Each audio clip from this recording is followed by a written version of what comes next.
Hi, this is a Value Updates YouTube channel. நம்ம value update YouTube channel வந்து exclusive சட்டத்தை வந்து பயிற்றுவிட்டு கொண்டிருக்கிறோம். நம்மளுடைய சேனலை வந்து சப்ஸ்கிரைப் பண்ணாதவங்க சப்ஸ்கிரைப் பண்ணுங்கள். மறந்துடாதீங்க பெல் பட்டனை ப்ரெஸ் பண்ணுறதுக்கு உடனுக்குடன் வந்து நம்ம போடுற அப்டேட்ஸ் வந்து உங்களுக்கு கிடைக்கும். சப்ஸ்கிரைப் பண்ணியிருந்தீங்க அப்படின்னா நம்மளுடைய சேனலில் வந்து வீடியோஸை வந்து சோசியல் மீடியாஸ் மற்றும் வந்து குரூப்ஸ்லாம் ஷேர் பண்ணுவதன் மூலம் உங்கள் மூலமாக மக்கள் வந்து சட்டம் அறிந்து கொள்வார்கள். நம்ம ஒரு வீடியோ போடுறோம் அப்படின்னா அந்த வீடியோ ஃபுல்லாக பாருங்கள். அப்போ தான் முழுமையான உங்களுக்கு ஒரு தகவல் வந்து சட்ட தகவல் உங்களுக்கு வந்து கிடைக்கும். அந்த சட்டத்தை வந்து புரிந்து கொள்ள முடியும் அப்படிங்கிறத நம்ம சொல்லிக்கிறோம். இன்றைக்கி டாபிக் என்னென்னா H1 விசா அந்த சம்பந்தமான டாபிக் நம்ம பார்க்க போகிறோம். அதில் அதிரடி மாற்றங்கள் வந்து அமெரிக்க அதிபர் ட்ரம்ப் கொண்டு வந்திருக்கிறதும் அந்த சட்டம் எப்படி செயல்படும் அப்படிங்கிறதும் மற்றும் பார்த்திங்கன்னா எப்படி வந்து H1 விசா வந்து நம்ம வந்து பெற்றுக்கொண்டு இருக்கிறோம் பெற வேண்டும், அதனுடைய எக்ஸ்ப்ளனேஷன் வந்து நம்ம இன்றைக்கி கொடுக்கலாம் அப்படின்னு சொல்லி இருக்கிறோம். அதாவது H1 விசா அப்படிங்கிறது மிகவும் வந்து முக்கியமான தேவையாக வந்து இந்தியர்களுக்கு இருக்குது. ஏன்னு பார்த்தீங்கன்னா அமெரிக்காவுக்கு குடியேறும் தற்காலிகமாக குடியேற்ற நினைக்கிறவர்கள் H1 விசா மூலமாக போவார்கள். அது வந்து அமெரிக்க வேலை விசாக்களில் ஒன்றாக வந்து கருதப்படுகிறது. இது வந்து அமெரிக்க நிறுவனங்களுக்கு உலகளாவிய திறமைகளை அணுகவும், அதாவது உலகத்தில் உள்ள அனைத்து திறமையான ஊழியர்களை வந்து வேலைக்கு வந்து அமர்த்துவதற்கும் தற்காலிகமாக வந்து இந்த H1 விசா வந்து வழங்கப்படுகிறது. இது ஒரு முக்கியமான விசாவாகவும் வந்து கருதப்படுகிறது. வெளிநாட்டு நிபுணர்களுக்கு அமெரிக்காவில் பணிபுரியும் ஒரு பாதையை வழங்கவும் வந்து உதவுகிறது அப்படின்னு நம்ம வந்து சொல்லலாம். இந்த வழிகாட்டி வந்து அத்தியாவசியங்களை வந்து விளக்குகிறது. யார் தகுதி பெறுகிறார்கள், லாட்டரி வந்து எவ்வாறு செயல்படுகிறது மற்றும் விண்ணப்ப செயல்முறையே என்ன அப்படிங்கிறத வந்து நம்ம வந்து பார்க்கலான் இருக்கோம். ஆனால் இப்பொழுது பெரிய இடியாக வந்து என்ன முக்கியமான அறிவிப்பை வந்து அமெரிக்க அதிபர் ட்ரம்ப் கொடுத்துருக்காரு அப்படின்னு பார்த்தீங்கன்னா, அதாவது புதியதாக விசா வந்து அப்ளை பண்ணுபவர்களுக்கு இனிமேல் வந்து $1,00,000 வந்து கட்டணமாக செலுத்த வேண்டும். அதாவது இந்திய ரூபாய் மதிப்பில் 88 லட்சம் வந்து கட்டணம் செலுத்த வேண்டும் அப்படின்னு சொல்லியிருக்காங்க வேலைக்கு செல்பவர்கள். இதன் மூலமாக வந்து இப்போ முக்கியமாக இந்திய நாட்டு ஊழியர்கள் வந்து மிகவும் வந்து சிரமப்படுவார்கள். வருவாய் இழப்பு, பணி இழப்புகள் ஏற்பட வாய்ப்பு இருக்கிறது அப்படின்னு சொல்லி நம்ம பதிவு பண்ணுறோம். இதற்கு முன்னாடி வந்து ஒரு விசாவுக்கு வந்து $1,00,000 வந்து பெற்றுக்கொண்டிருந்த நிலையில் இப்பொழுது 88 லட்சமாக வந்து கட்டணம் வந்து உயர்த்தப்பட்டிருக்கிறது. இது வந்து ஒரு கிட்டத்தட்ட 5000% அதிகமாக இருக்கிறது அப்படின்னு கூறப்படுகிறது. இது வந்து மிகவும் ஒரு கடினமான சூழ்நிலையாகவும் கருதப்படுகிறது. அதாவது பார்த்திங்கன்னா புதிய H1 மனுக்களுக்கு வந்து பார்த்திங்கன்னா முதலாளிகள், அதாவது கம்பெனிஸ் வந்து, அதாவது வேலையாட்களை அனுப்பும் கம்பெனிஸ் வந்து $1,00,000 வந்து, அதாவது 88 லட்சம் வந்து கட்டணம் செலுத்த வேண்டும் என்று அமெரிக்க ஜனாதிபதி வந்து ட்ரம்ப் வந்து கையொப்பமிட்டிருக்கிறார். இது நடைமுறைக்கு வரும் தேதியிலிருந்து அமெரிக்காவிற்கு வெளியே உள்ள வெளிநாட்டினருக்கு பொருந்தும் அப்படின்னு சொல்லியிருக்காரு. அமெரிக்காவில் இருக்கிறவங்களுக்கு வந்து இது பொருந்தாது அப்படிங்கிறது வந்து ஒரு குறிப்பிடத்தக்கன விஷயம். தங்கள் முதலாளி வந்து பார்த்தீங்க அப்படின்னா, அதாவது ஊழியருடைய முதலாளி கட்டணத்தை செலுத்தும் வரை அவர்கள் நாட்டிற்குள் நுழைய முடியாது அப்படின்னும் சொல்லியிருக்காங்க. நீட்டிப்புகள், திருத்தங்கள் அல்லது முதலாளி மாற்ற விண்ணப்பங்கள் போன்ற பிற்கால தாக்கல்களுக்கும் கட்டணம் வந்து பொருந்துமா என்பது வந்து தெளிவாக வந்து தெரியவில்லை அப்படிங்கிறது தான் வந்து ஒரு விஷயம். அது நம்ம தெளிவாக வந்து இன்னும் வந்து வெளியிடப்படவில்லை. H1 விசா என்றால் என்ன அப்படின்னு சொல்லி நம்ம பார்க்கலாம். H1B விசா என்பது ஒரு குடியேற்றம், தற்காலிக குடியேற்றம் அல்லது விசா அப்படின்னு வந்து சொல்கிறாங்க. அதுதான் வந்து பொருள். அது அமெரிக்க முதலாளிகள் வந்து வெளிநாட்டு தொழிலாளர்களை சிறப்பு தொழில்களில் தற்காலிகமாக பணியமர்த்த அனுமதிக்கிறது இந்த H1 விசா. இந்த தொழில்களுக்கு போதுமான ஒரு குறிப்பிட்ட துறையில் இளங்கலை பட்டம் அல்லது அதற்கு சமமான கல்வி தேவைப்படுகிறது இந்த H1 விசா வந்து பெறணும் அப்படின்னா. H1B விசா பற்றி முக்கியமான குறிப்புகள் என்ன அப்படின்னு பார்த்தா, சிறப்பான ஒரு வேலை, சிறப்பான தொழில். இந்த பதவிக்கு சிறப்பு அறிவின் தத்துவர்கள் மற்றும் நடைமுறை பயன்பாடு தேவை. பொதுவாக குறைந்தபட்சம் இளங்கலை பட்டம் தேவை. ரெண்டாவது பார்த்தீங்க அப்படின்னா, முதலாளியுடைய ஆதரவு. முதலாளி மூலமாக தான் ஒரு தொழிலாளி வந்து வருகிறார் அங்கு H1 விசா வந்து பெற்று அமெரிக்காவிற்கு. ஒரு அமெரிக்க முதலாளி வந்து வெளிநாட்டு தொழிலாளிக்கு ஆதரவு அளித்து தேவையான மனுக்களை அமெரிக்க குடியுரிமை மற்றும் குடிவரவு சேவைகள் USCIS நிறுவனத்தில் தாக்கல் செய்ய வேண்டும். 2. மூணாவது பார்த்தீங்கன்னா, வருடாந்திர வரம்பு. புதிய H1B விசாக்களுக்கு வருடாந்திர வரம்பு உள்ளது. தேவை வரம்பை மீறினால் லாட்டரி மூலம் வந்து அந்த குழுக்கள் தேர்வு பெற்றவர்களுக்கு வந்து H1 விசா வழங்கப்படும்.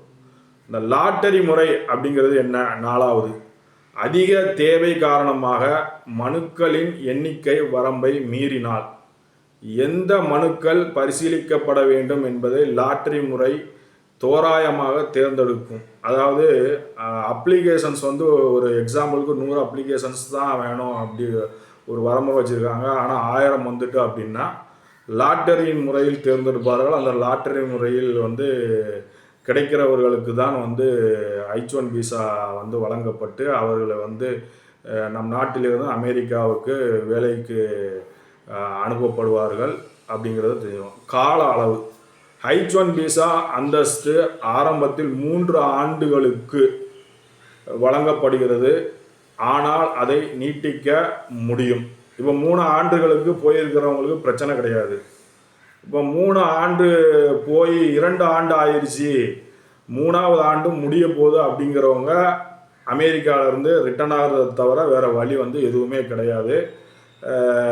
அப்படி விசா எக்ஸ்டெண்ட் பண்ணணும் அப்படிங்கிறவங்க வந்து அவங்களுடைய முதலாளி வந்து இந்தியாவிலிருந்து அனுப்பியிருக்கும் முதலாளியோ இல்லை வந்து அமெரிக்காவிலிருந்து எடுத்திருக்கும் முதலாளி யாரோ ஒருவர் வந்து அவங்களுக்கு 88 லட்சத்தை கொடுத்து தான் எக்ஸ்டெண்ட் பண்ண வேண்டும் அப்படிங்கிறதும் ஒன்று.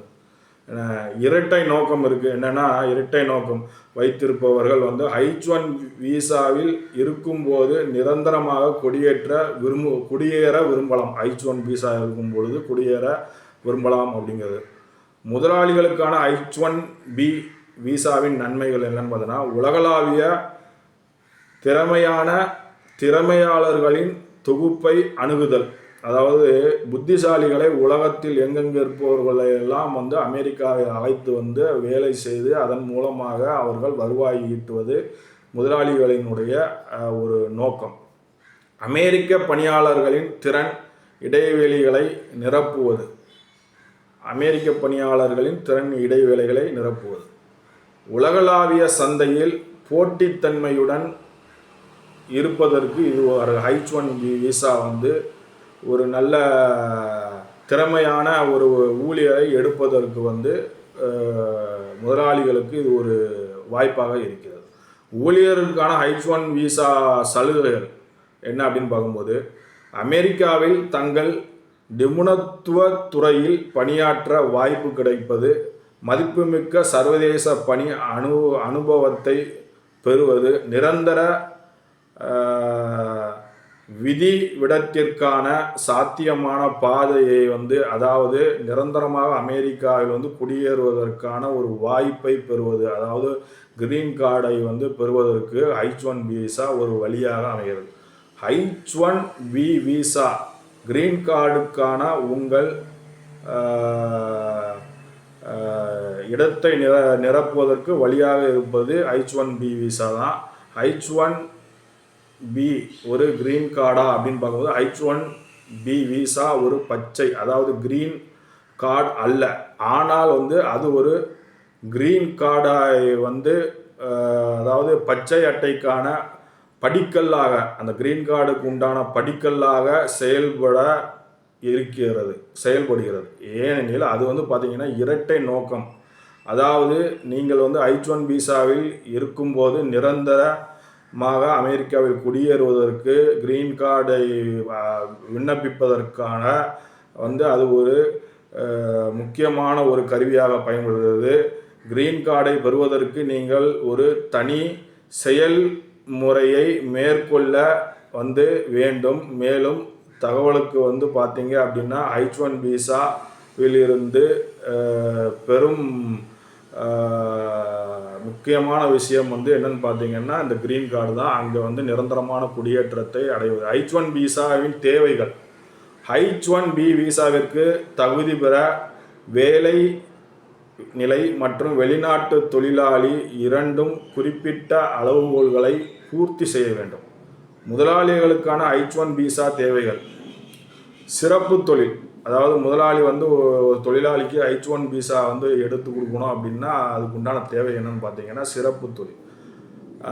வழங்கப்படும் வேலை, அதாவது சிறப்பு தொழிலாக இருக்கணும் என்று தகுதி பெற வேண்டும். அதற்கு தேவையான என்னன்னு பார்த்தோன்னா சிக்கலான கருத்துக்கள், கோட்பாடு பற்றிய ஆழமான புரிதல் மற்றும் நிஜ உலக பிரச்சனைகளை அந்த எதுக்காக போகிறாங்களோ அந்த இதில் வந்து ஒரு ரிசர்ச் மைண்டு, அந்த பிரச்சனைகளை தீர்க்க அந்த அறிவை செயல்படுத்தும் திறன் கொண்ட நபராக இருக்க வேண்டும். பாத்திரத்துடன் அந்த ரிசர்ச் மைண்ட் பாத்திரத்துடன் நேரடியாக தொடர்புடைய ஒரு பாடத்தில் குறைந்தபட்சம் இளங்கலை பட்டம் அல்லது அதை போன்று ஏதாவது ஒரு பட்டம், அதற்கு இணையான பட்டம் வந்து பெற்றிருக்க வேண்டும் அப்படிங்கிறது. இரண்டாவது, தொழிலாளர் நிபந்தனை விண்ணப்பம் LCA. முதலாளி வந்து அமெரிக்க தொழிலாளர் துறையில் அதாவது LCAவை தாக்கல் செய்ய வேண்டும். அது என்ன அப்படின்னு பார்க்கும்பொழுது பின்வருவனவற்றை சான்றுகளை என்ன நம்ம பார்க்கலாம். அது வந்து அந்த LCAக்கு வந்து என்ன தேவைப்படுது. H1 விசா தொழிலுக்கு நடைமுறையில் உள்ள ஊதியம் அல்லது அதே போன்ற அனுபவம் மற்றும் தகுதிகளை கொண்ட பிற ஊழியர்களுக்கு வழங்கப்படும் உண்மையான ஊதியம் எது அதிகமோ அது வழங்கப்படும். H1B விசா தொழிலாளியின் வேலைவாய்ப்பு இதேபோல் பணிபுரியும் அமெரிக்க தொழிலாளர்களின் பணி நிலைமைகளையும் மோசமாக பாதிக்காத வண்ணம் இருக்கும். தாக்கல் செய்யும் நேரத்தில் பணியிடத்தில் வேலை நிறுத்தம், கதவடைப்பு அல்லது பணி நீக்கம் எதுவும் இருக்காது அப்படிங்கிறத நம்ம வந்து தெரிவித்து கொள்கிறோம். முக்கியமாக இதை வந்து முதலாளி பணியாளர் உறவு என்னென்னா செல்லுபடியாகும் முதலாளி பணியாளர் உறவு இருக்க வேண்டும். பணியாளரின் வேலையை கட்டுப்படுத்தும் உரிமை முதலாளிக்கு இருக்க வேண்டும் அப்படிங்கிறதும். ஊழியருக்கான H1 விசா தேவை. கல்வி தகுதி, வழங்கப்படும் பதவிக்கு நேரடியாக தொடர்புடைய ஒரு குறிப்பிட்ட துறையில் இளங்கலை பட்டம் அல்லது அதற்கு மேல் வந்து பெற்றிருக்க வேண்டும். பட்டம் ஒரு வெளிநாட்டு நிறுவனத்திலிருந்து பெறப்பட்டிருந்தால் அது அமெரிக்க பட்டப்படிப்புக்கு இணையானதா என்பதை வந்து தீர்மானிக்க மதிப்பீடு செய்ய வேண்டி இருக்கலாம். வேலைவாய்ப்பு. ஒரு சிறப்பு தொழிலுக்கு அமெரிக்க முதலாளியிடம் இருந்து முறையான தேவை வேலை வாய்ப்பை பெறுவது. பணி அனுபவம். குறிப்பிட்ட தொழில் மற்றும் பட்டப்படிப்பை பொறுத்து நீங்கள் பார்த்தீங்கன்னா துறையில் வந்து பொருத்தமாக பணி அனுபவத்தை நிரூபிக்க வேண்டி இருக்கலாம் அப்படிங்கிறது ஒன்று. உரிமம் வழங்குதல். தொழில் திட்டமிட்டப்பட்ட வேலைவாய்ப்பு நிலையில் பயிற்சி பெற உரிமம் தேவைப்பட்டால் H1B மனு அங்கீகரிக்கப்படுவதற்கு முன்பு பணியாளர் போதுமாக அந்த உரிமத்தை வைத்திருக்க வேண்டும் அப்படிங்கிறது வந்து இதில் நம்ம வந்து சொல்கிறோம். இந்த முக்கியமாக வந்து H1B விசா வந்து நிரந்தர குடியேற்றத்துக்கு உண்டான ஒரு முக்கியமான ஒரு வழி அப்படிங்கிறதுனால தான் வந்து அதிபர் ட்ரம்ப், அமெரிக்க அதிபர் ட்ரம்ப் வந்து அதனுடைய இதை வந்து மிகவும் வந்து ஃபீஸை வந்து உயர்த்தியிருக்கிறாரு. H1 விசா பதிவுகளின் எண்ணிக்கை வந்து ஆண்டு வரம்பு வந்து விட அதிகமாக இருக்கிறது அப்படிங்கிறது ஒன்று ஒரு காரணம். இது வந்து பார்த்தீங்க அப்படின்னா வந்து பல நிறுவனங்களுக்கும் பல தொழிலாளர்களுக்கும், அதாவது எம்ப்ளாயர்ஸ் அனைவருக்கும் வந்து ஒரு பெரிய நஷ்டத்தை ஏற்படுத்தும் அப்படிங்கிறத வந்து உலகளாவிய பிரச்சனையாக தொழிலாளர்களுக்கு இருக்கும் அப்படிங்கிறத நம்ம தெரிவித்துக் கொள்கிறோம். நம்மளுடைய சேனல் வேல்யூ அப்டேட்ஸ் வந்து லீகல் அப்டேட்ஸ் கொடுத்துட்ருக்கோம். நம்மளுடைய சேனலை வந்து சப்ஸ்கிரைப் பண்ணுங்கள், மறந்துடாதீங்க பெல் பட்டன் ப்ரெஸ் பண்ணுவதற்கு. நன்றி, வணக்கம்.